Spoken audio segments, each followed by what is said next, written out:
Howdy, howdy, it's Trishaly, and I am at the Red Rock Resort in Las Vegas, Nevada, and I'm excited to welcome you to video number 37 of my 100 videos in 72-hour challenge. And I'm using this challenge to tell my story and to help some people to understand or maybe get some tips about how to deal with domestic violence. So I was in an abusive relationship for 5 years, too long, and a big part of the abuse is the mental abuse, and the typical violent abuser tends to be a master manipulator.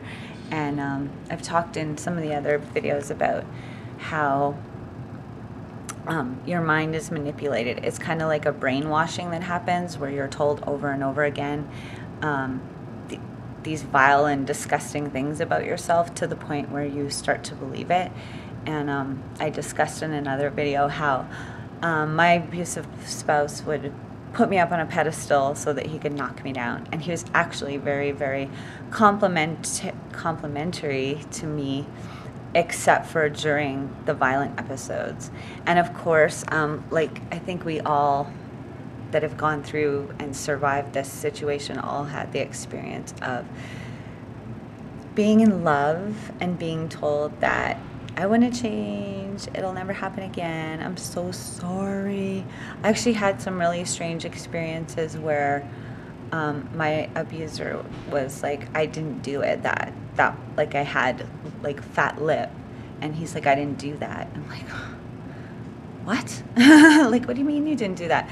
And so what happens oftentimes is that these people, they go into a violent rage and they actually black out. It's kind of like if you've ever had like one of those really long nights with alcohol where you drank so much and you kind of woke up and didn't know where you were. I used to have lots of those nights, but besides the point, for these people, even stone cold sober, like I said, he had started going to AA, and even stone cold sober, he would have these moments of these violent outbursts and he wouldn't remember what happened.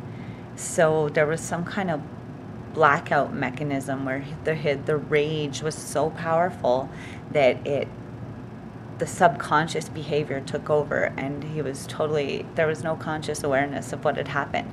So stay tuned for the next video, and I'm excited to share this story because I think it will help a lot of people, not only people that are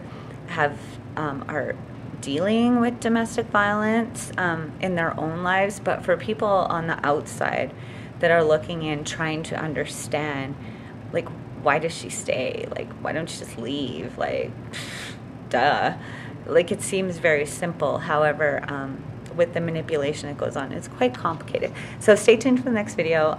Thanks so much for watching. I want everybody out there to know I'm a firm believer that in this life, absolutely anybody can be, do, and have anything they want, or we can have everything we want, and I choose everything, and I hope you will too, because you can. So ask me how, and thanks for watching, y'all. Bye.